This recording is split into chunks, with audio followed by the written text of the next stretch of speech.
The Wes Penre Papers. A Journey Through the Multiverse. The Second Level of Learning. http://wespenre.com. Prophecy Paper Number 2. The Closing of the Nano-Second. By Wes Penre, Saturday, October 13, 2012. http://wespenre.com, Part 1. 1. Sirian preparation in modern time for the return of the gods, and their primary message that they come as liberators. Any people, who have heard about the Annunaki, think of Sitchin's translation of the Sumerian tablets as being the first indication in modern time that these beings actually existed, and still do. Interestingly enough, this is not the case. Several months ago, Michael Lee Hill pointed out to me that there is some old, channeled material from back in 1958 from the Annunaki. It was apparently channeled, and was posted in Flying Saucer Review magazine, November-December 1958, edited by editor/author Brinsley L. E. Power Trench. Here is the article in full, all emphases in original. We are already here, among you. Some of us have always been here, with you, yet apart from, watching, and occasionally guiding you whenever the opportunity arose. Now, however, our numbers have been increased in preparation for a further step in the development of your planet, a step of which you are not yet aware. We have been confused with the gods of many world religions, although we are not gods, but your fellow creatures, as you will learn directly before many more years have passed. You will find records of our presence in the mysterious symbols of ancient Egypt, where we made ourselves known in order to accomplish certain ends. Our principal symbol appears in the religious art of your present civilization and occupies a position of importance upon the Great Seal of your country. The United States of America. It has been preserved in certain secret societies founded originally to keep alive the knowledge of our existence and our intentions toward mankind. We have left you certain landmarks, placed carefully in different parts of the globe, but most prominently in Egypt, where we established our headquarters upon the occasion of our last overt, or, as you would say, public appearance. At that time the foundations of your present civilization were laid in the earth, and the most ancient of your known landmarks established by means that would appear as miraculous to you now as they did to the pre-Egyptians, so many thousands of years ago. Since that time the whole art of building, in stone, has become symbolic, to many of you, of the work in hand, the building of the human race towards its perfection. Your ancestors knew us in those days as preceptors and as friends. Now, through your own efforts, you have almost reached, in your majority, a new step on the long ladder of your liberation. You have been constantly aided by our watchful inspiration, and hindered only by the difficulties natural to your processes of physical and moral development. You have lately achieved the means of destroying yourselves. Do not be hasty in your self-congratulation. Yours is not the first civilization to have achieved and used such means.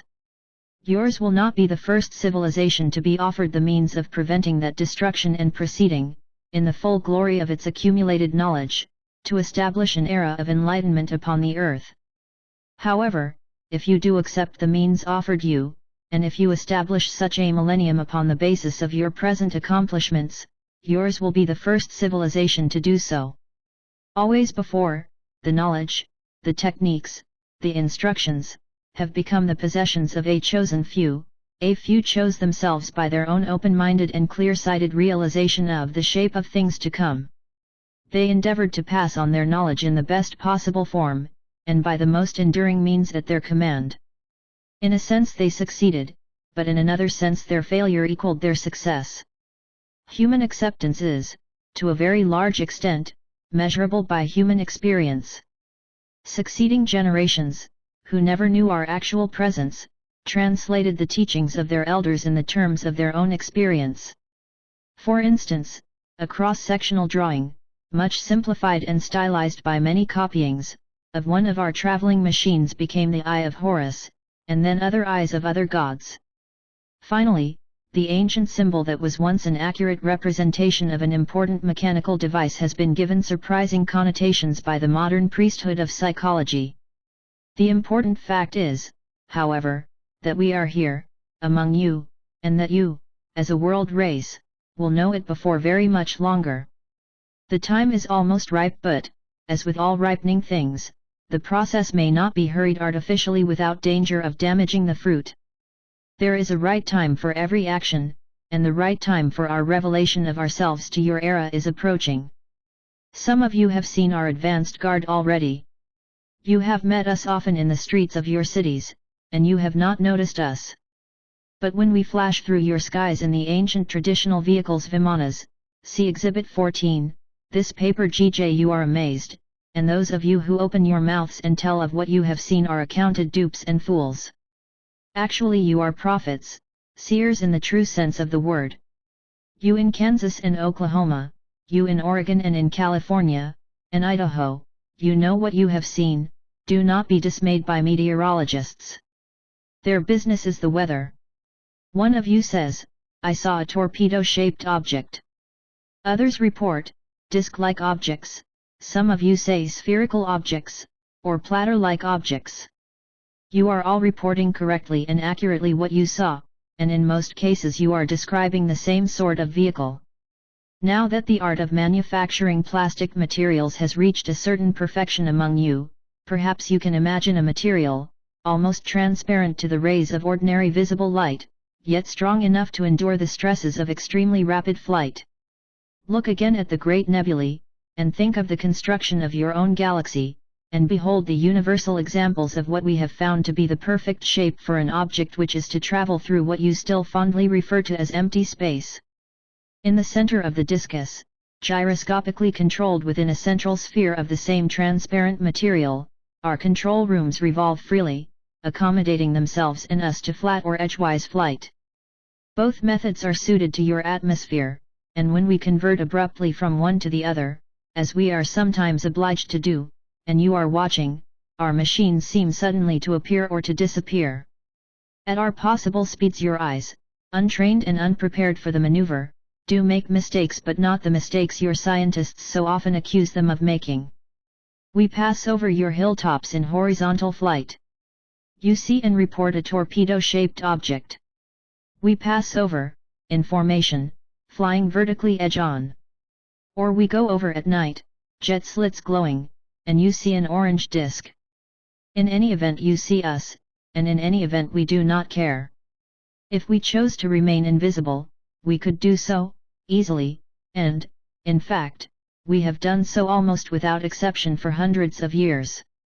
But you must become accustomed to our shapes in your skies, for one day they will be familiar, friendly, and reassuring sights.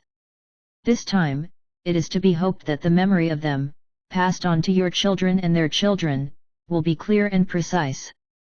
That you will not cause them to forget, as your ancestors forgot, the meaning of the diagrams and the instructions we will leave with you. If you do fail, as other civilizations have failed, we will see your descendants wearing wiring diagrams for simple machines as amulets, expecting the diagrams to do what their forefathers were taught the completed article would accomplish. Then their children, forgetting even that much or little would preserve the amulet as a general protective device or as an intellectual curiosity or perhaps as a religious symbol. Such is the cycle of forgetfulness. The Annunaki. According to Trench, the editor/author and publisher of the Novdis 1958 issue, the original article was found in the November 1947 issue of Fantastic Stories, USA, written by a pseudonym, Alexander Blade. Remarkably enough, after 54 years, the Flying Saucer Review magazine is still being published, or was at least in 2010, but I have not been able to find it online.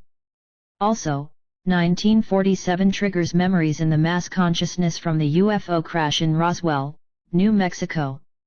So, the Sirians have, and they apparently admitted to this in 1947, been around since ancient time, and just like I've said, never left. Interesting in this article is that they at that time gave us hints of what is to come. They are talking about our liberation, and that they will be a part of that. I've talked about this earlier, saying that everything fits perfectly into their great plan, and prophecy in particular. This group preceded Sitchin, who then became the next step in preparing mankind for the return of the gods. 9 years later, a young boy and his dad were out fishing when they both suddenly supposedly got abducted by aliens who presented themselves as the A.am.I. This young boy of 10 years old was Drive A.R. Borden. We all know now that he, too, was being prepared to spread a message to mankind, although not until about 50 years later, in 2007, when his essay, The Link, was published on the internet. In between these events we have Sitchin publishing his books, starting in 1976, and continuing more or less until his death in 2010. Inspired by Sitchin's work, many others have followed and spread the word, and now I'm doing the same thing, although on my own terms. Then, in the early 1980s, the newspapers posted their article on the incoming for the first time. In 1998, the Wingmakers site launched, and eventually SAALM and LPGC got their voices heard. Both Wingmakers and LPGC talked about the same time frame. LPGC mentioned Nibiru's return in about 2065 to 2080, while in the Wingmakers material, 2065 to 2080 corresponds with the time frame we're going to discover the Grand Portal, which will set us free. It is when all of mankind will realize that they are one and part of something bigger, the Oversoul, in simplistic terms, by the Wingmakers called Sovereign Integral. 2. A Pleiadian perspective on the return of the Sirians. Barbara Marciniak's Pleiadians warned us about the Lizzies, the Sirians, already back in 1988 and have done so ever since. They tell a similar story, that the invaders came here 500,000 plus years ago for the first time, and after many experiments they finally created Homo sapiens.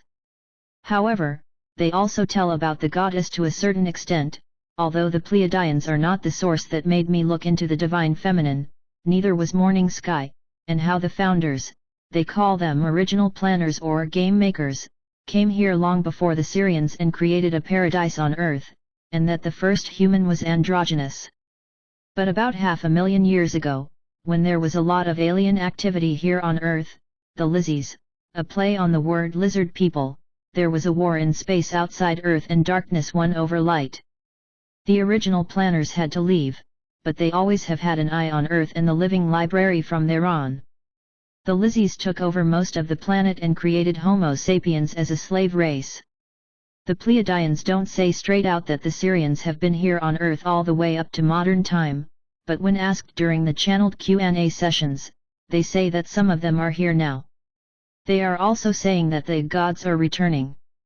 They have also lately been referring to a unifying event which could possibly happen this year, which will help humanity come together in some common goal.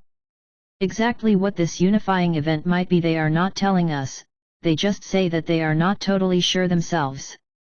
The reason for this is the following. All metaphysical entities who people are channeling have one thing in common, and that's how they read energy. First of all they read the energy of their vehicle, human body host, and all his or her memories in their lifetime and in their past lives. Then they read the energies of the mass consciousness, which is that of the whole human soul group.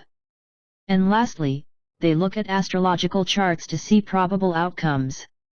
With all these tools, they can with some certainty predict future outcomes, or rather what most possibly will happen. This doesn't mean that they can tell exactly what it is they are reading in all those energy sources, but they get a feeling of in which direction things are heading, unless mankind as a soul group change their minds and go in a totally different direction, which they say happens. Humans are very unpredictable, which is a good thing, and sometimes hard to read. So, the closer in time the prediction is, the more chance of accuracy. This is also one of the reasons why the messages from the channels are wrong on occasion. However, a good metaphysical source doesn't normally give you dates. If they do, be alert, because they are almost certainly deceptive. I have been wondering if this unifying event could possibly be the return of the gods, and if it will happen in late 2012, but I have no way to tell. It could also be a few years into the future. Although, AR and LPGC claim that Nibiru is returning in December this year and that he and a group of people are currently working to steer the planet off course by following the instructions in the 2 essays I gave the reader in the previous paper. He, and one of the participants, which happens to be Michael Lee Hill, both say that they managed to steer Nibiru out of orbit with something like 1 degree, which sounds like nothing, but is fairly significant. Still, they say, it's not enough, and the work continues. Whether there is any validity to this or not, I let future tell. I am not giving too much credit to the wing makers at this time, but neither James, nor the Pleiadians, can see any threat from an incoming planetary body at this time. If this means that A.M.E is still coming in but is not going to be a threat, or if there is no planet coming in at the moment, I don't know. It's up for interpretation. I am, as the reader knows, of the opinion, based on my research, that the Sirians are still in Sirius, and Nibiru/A.M.E is not the home planet of the Sirian overlords. Something has apparently been spotted on the fridges of the solar system for a while, even reports from people working at NASA have said so, but unless it's a natural body, unrelated to our story here, or if it's a Sirian hollowed-out planet/spaceship is impossible to say with some certainty at this time.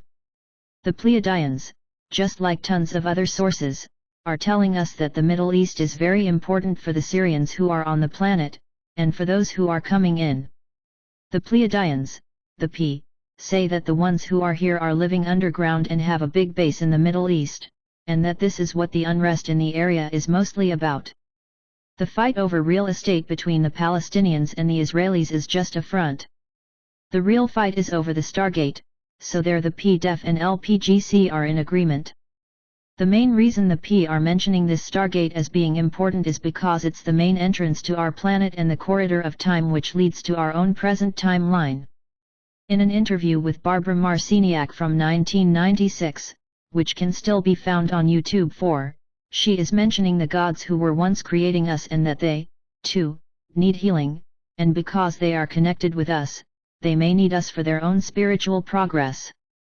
In other words, we may have to heal together.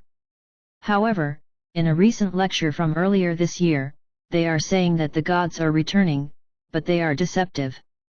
Just like I said already in Level I back in 2011, they tell us that when the gods come, we should resolve it by asking for the greatest outcome possible to be the result of it, and then just leave it, and not get involved with any of their business. Our greatest advantage, and I agree with the P, is our rays of consciousness. They cannot take us over with consciousness, only with machines. In the previous paper I gave the analogy about the scratch in the DVD. I believe we have already passed the moment of awareness required for us to break the time loop, but that doesn't mean the game is over and we can relax.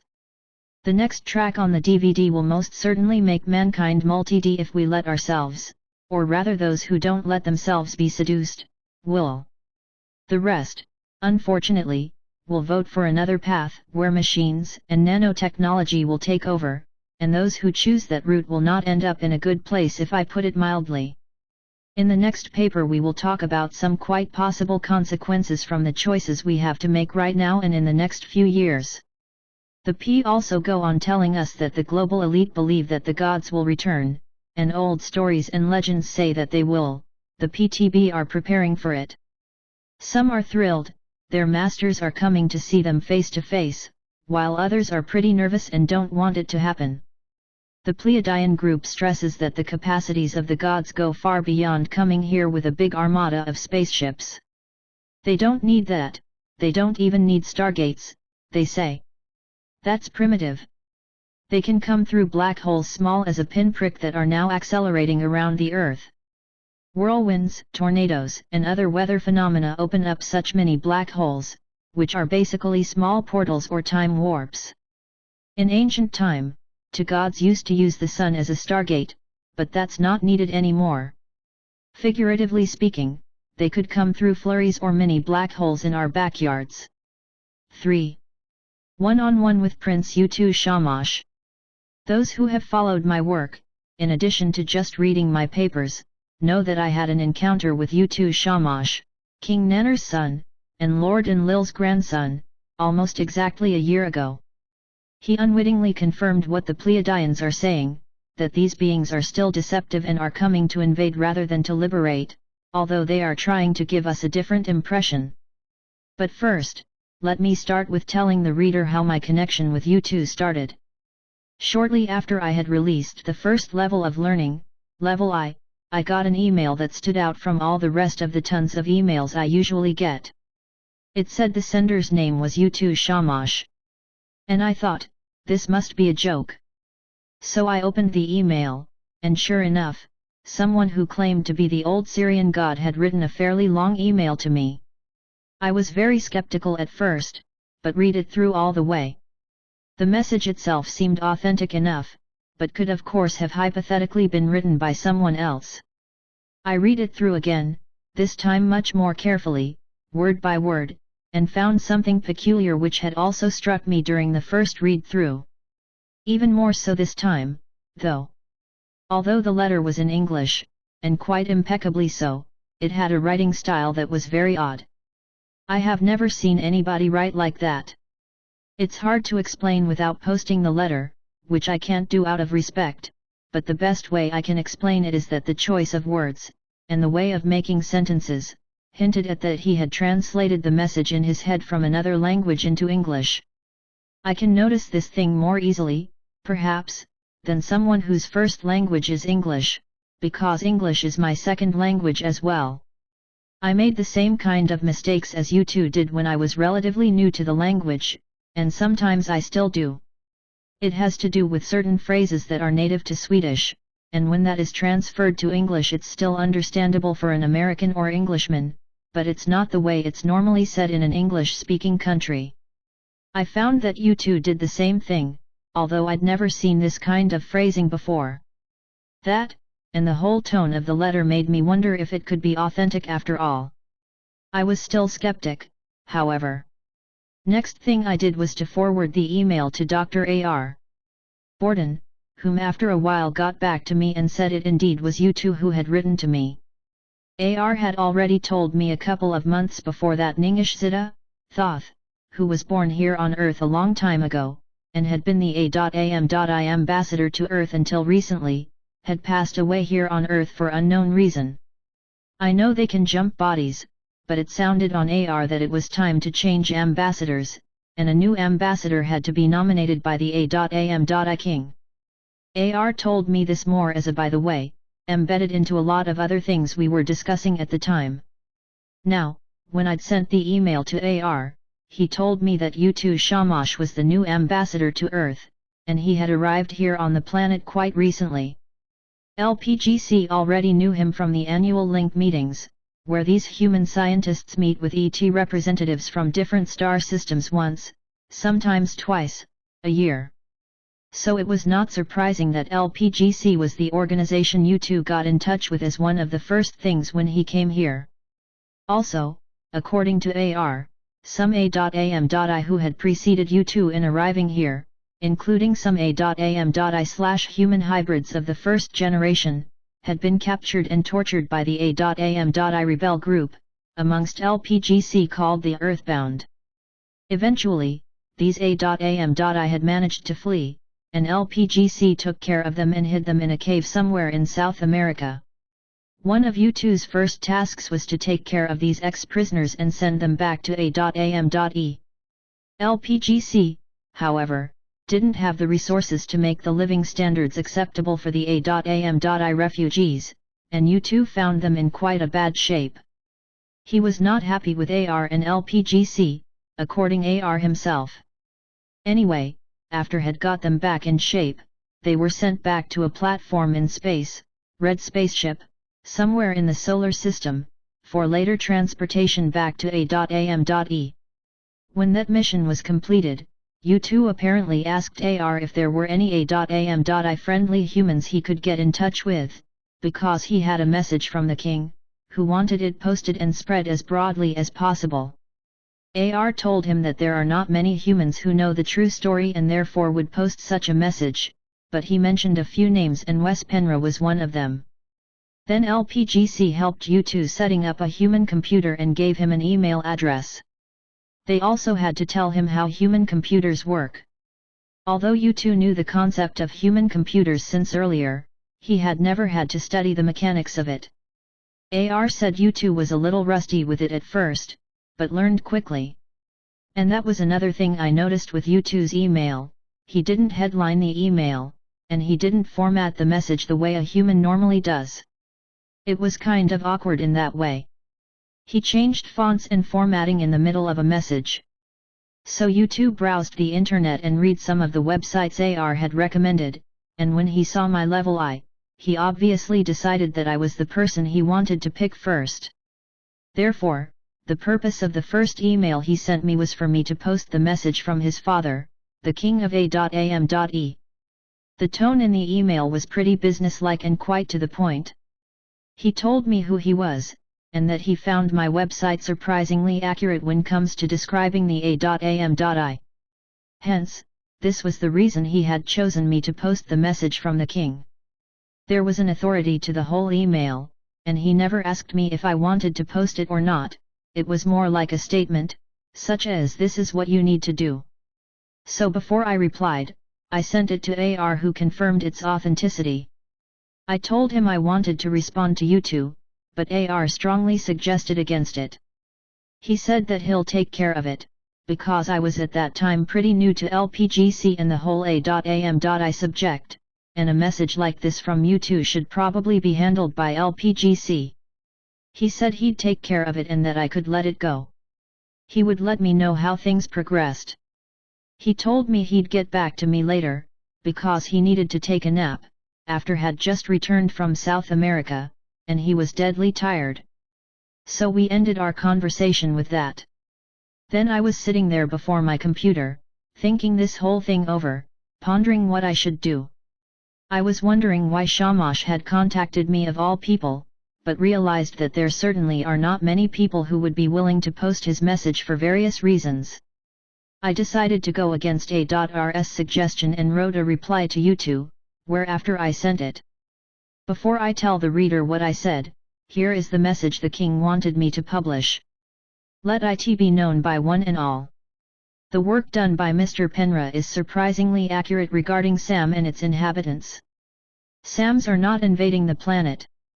Sams are returning to what once was a planet they inhabited in greater numbers than human, until humans began to outnumber Sams. This asymmetry continues today. Those Sams who returned and those who stayed behind are subject to the king, but reject royal authority and stand against the kingdom as enemies in kind and in fact. This will be realigned properly on return, and those who stand with them will be eliminated as pawns and as proxies, which is what they are, in hopes that the power and position now held will continue with the victory of their patrons. Nothing is further from the naked truth. Anything that is held to the contrary is contrived, dishonest, selfing and likely the work of proxies. Believe them not, for everyone will be held contemptible by the beliefs held and by the heart that beats in their chests, this by the word of the king, my father. Sam is near. It will shine in the southern half first and then appear to the rest of Ki in a sixth of a royal set.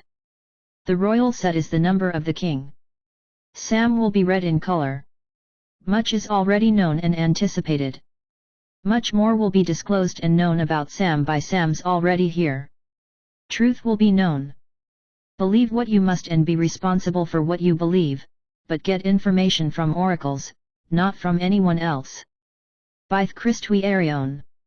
Furthermore, Utu told me, like the king says in the beginning of this email, that they are not here to invade, and humans will not be killed unless they work for those who returned, and those who stayed behind. As the reader can see, he is also talking about proxies. Utu explained that this means that anyone who works for the earthbound A.am.I, whether it is the global elite or any politician, CEO or whomever, wittingly or unwittingly, will be killed. This was unacceptable for me, because I could see the consequences. If these people come down here full force to kill off the global elite and anyone who works for them on proxy, it would trigger the Battle of Armageddon. World leaders, who just about all of them work within the global elite hierarchy, would freak out and take the only action that is logical under such a circumstance. They would gather the people in their country into one big army, saying that we are invaded by aliens, and that we now need to forget all our disagreements and fight this big enemy. Most nations would do the same thing. Then there would be rebel groups in each country who don't believe their leader, and they would go against their own countrymen. Some of them would even join the aliens, thinking that it would be great if their king, president, queen, or whomever would be killed by ETs. They would, in other words, buy the ET propaganda. So we would have a world war, fought on several fronts, and man would turn against man, just like the Bible says. I can also see how they could use Project Blue Beam, or similar, to simply holographically stage an invasion with spaceships, laser beams, and the whole science fiction stuff. Then the real invasion would happen in the nano world, here referring to the spirit world or other dimensions. The Sirians would possess bodies from bloodlines they have specifically bred, and perhaps some of those special bloodlines would also include what would seem like regular bloodlines, like people on the street, although we don't know about it. Hence, all the alien abductions. This means the Sirians could possess far more bodies than we think at this moment. Others could, using their avatars or hybrid spacefaring bodies, could manifest themselves as dragons, reptilians, greys, and even demons, although real demons have already been evoked, so faking them may not even be necessary. As the reader can see, we now have the whole end-time scenario with monstrous beings coming up from the pits of hell to kill off humans. The war would be devastating. So I emailed Utu back and told him I would post the message from his king, but under certain premises. I told him that I did not agree with their plan and that I can't see how they could be perceived as a peace force if they come here to kill, and I told him about the above scenario, which I feel is going to be played out if they come. I sent it off and BCC'd AR. AR got back to me perhaps an hour later. He said, "Wow, this should be interesting." And he said that he happens to agree with me on the statement I sent back to Utu, but would have preferred that I remain silent at this point in time. A day later or so, I got a reply from Utu. He was not very happy and started talking about that one day, we Lulus would understand that we are all one and come from the same creator, and we need to get along. I totally understood that, of course, but could also see that the time was not right. On our mutual timeline, we will not experience mutual healing until they stop acting like warlords, and we humans wake up from our deep slumber. In the meantime, we humans have to heal our own timelines as we wake up. However, after some lecturing, he said that he had passed my message on to his father. Because I'd BCC'd AR, he got back to me pretty quickly and said that Utu apparently took me seriously and had taken the message all the way back to the king for approval. I could tell AR seemed quite thrilled. I didn't know what would come out of it, and was not sure if what I had started would be of any consequence at all. Next email from Utu was an approval from the king to let me post his message on my blog with my additional note to it, so I did, and here is the message I published, in its entirety. Authentic message from the king of the Annunaki, please read. Note from the editor, first of all, this is an authentic message. I was contacted yesterday by Utu Shamash, http://en.wikipedia.org/wiki/shamash right parenthesis comma who is the son of King Nanner of Nibiru, and brother of Inanna. He has returned to Earth with a message from his king to put on what the king considers friendly websites. Utu found my papers at http://westpenre.com and found them surprisingly accurate regarding a.a.me. Nibiru, and a.a.me. The Nibiruan people. He emailed me and asked for a service. His king wanted me to post the following statement here on my blog. I agreed to post the message Utu brought down to Earth, but said I want to put a note along with it to give the citizens of Earth, a heads up. He took my message to King Nanner, who agreed I could do that. So therefore I want to say the following. The a.a.me, better known as the Annunaki, are returning. They say they want no harm to be done to us Lulus, humans, they say they owe us and want our forgiveness for what happened in the past. To understand this you really need to read my papers at westpenre.com, or Zachariah Sitchin's books.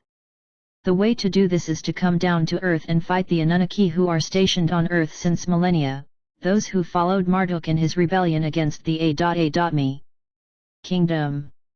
Marduk and his cohorts have ever since been pulling the strings of most of the global elite, and the A.A.Me are returning to Earth to take care of business, overthrowing both the disloyal Annunaki and the human global elite, by some called the Illuminati, http://illuminati-news.com. We don't want history to repeat itself. I do not want humans to take sides in this upcoming battle of the gods and once again be used as cannon fodder and foot soldiers in their war. They say they come as liberators, but they do not come in peace. So humans, whatever you do if you want to change history and follow a more enlightened path, stay out of this conflict. Do not take sides and do not fight in their war. This is their conflict. We can't stop them from coming, but we can step aside and let them do their thing without interfering. We are tired of fighting wars, and don't let corrupt government leaders manipulate you into thinking we need to go to war against this invader force. The governments, the global elite, are only using us because they think we're fearful and stupid. Show that we Lulus have grown up and are a species of peace. Let everybody outside this planet learn that we are a peaceful race. Let A.A.Me take care of their own and the global elite, and we'll go from there. I have had 2 long correspondences with you two so far, and I know that this is the real deal. Laugh at it if you must, but take it seriously if you are smart. Personally, I am known for being in a good mood, making jokes even in the most serious situations. However, now our future depends on how you read this email, and I'm deadly serious. However, don't be afraid. They say they come to bring peace, and as liberators, perhaps, but their minds are still on war, and that is in conflict with my own mindset, at least. Let our hearts work now, more so than our heads. Be one in spirit through these events and we will come out on the other end, hopefully as intact as possible. Let them fight their wars, it's their karma, and we are released from ours by not participating. Maybe one day we can unite with the A.A.Mi, live together and visit each other's worlds in peace. Still, they set the stage with their arrival, showing us what their real imperatives are. Will the result of their visit to Key be real peace and unity, or war and separation? We shall see. We Lulus are ready for peace and unity as a species, let it therefore be a guideline for the incoming. They will show us who they are by example. Have they changed since ancient times, or is history repeating itself? That's what we have to look at. Let's see how this pans out and let's go from there. Love. Wes. Here beneath is the message to all humankind, from King Nanner of Nibiru. Sam is short for A.A.Me. Nibiru and A.A.Me. The inhabitants of Nibiru. Let it be known by one and all. The work done by Mr. Penre is surprisingly accurate regarding Sam and its inhabitants. Sams are not invading the planet. Sams are returning to what once was a planet they inhabited in greater numbers than human, until humans began to outnumber Sams. This asymmetry continues today.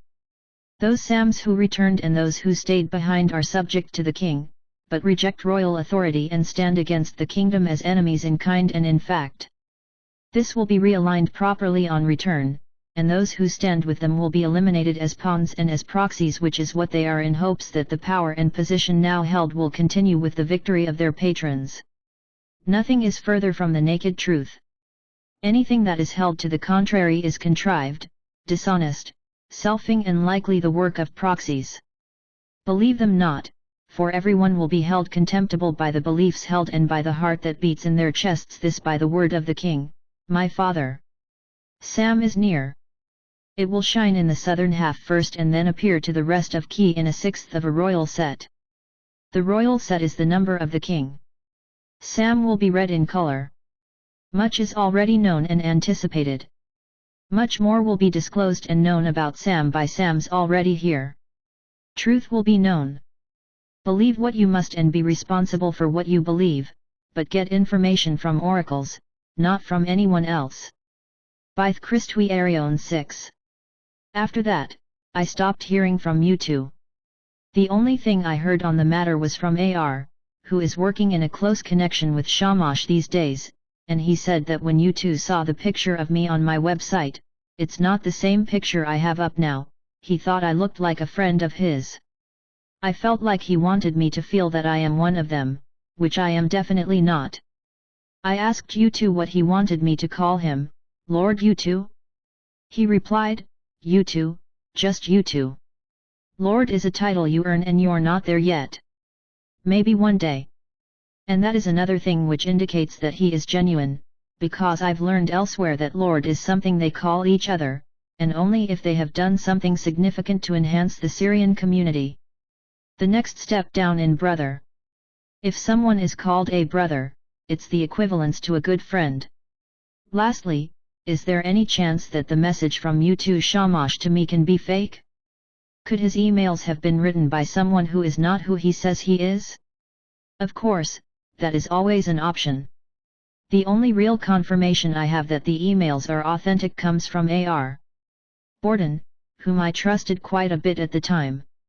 Now, since he is working very close with Utu, from what he says, I am not so enthusiastic about his intentions anymore. A few people have suggested that the emails were actually written by AR, but there are a few things that contradict that. The first thing is the writing style, and this is more evident in the other emails from Utu. Although it is hypothetically possible that AR could have faked it himself, I don't feel that's the case. Someone else from LPGC? Possibly, but again, the writing style is very unique. Secondly, why would AR tell me to leave it alone, let him take care of it, and having me stay out of the loop? If it's a fake, and AR is behind it somehow, wouldn't he tell me to go on and reply to Utu? Instead he does the opposite. It was my own decision to go against A.R's advice and write Utu back. And when AR read my reply, he actually seemed genuinely shocked and a little concerned about me. Whatever people say about AR, he has showed that he genuinely cares about me and personally likes me. There are others, however, whom I thought were my allies in this time of awakening, who cut off all communication with me when they saw that I'd posted Utu's message. They didn't want to have anything to do with me until I remove it from the internet. It's still on the internet a year later, and those who cut me off have so far kept their word, no communication. Other than A.R's confirmation, I have no solid evidence that the emails came from Utu. But now, 12 months later, it still feels like they are as genuine as ever, although there is always a chance I may be wrong. However, I feel I am as certain of their authenticity as I possibly can be. Either way, they fit right into the agenda I know the Sirians have. The invasion is at least one of the plans on their table. Also, I have enough strong sources saying that the gods are returning and that they are bad news, and some of them are already here. So why would it be so strange if I actually had a genuine communication with Utu Shamash?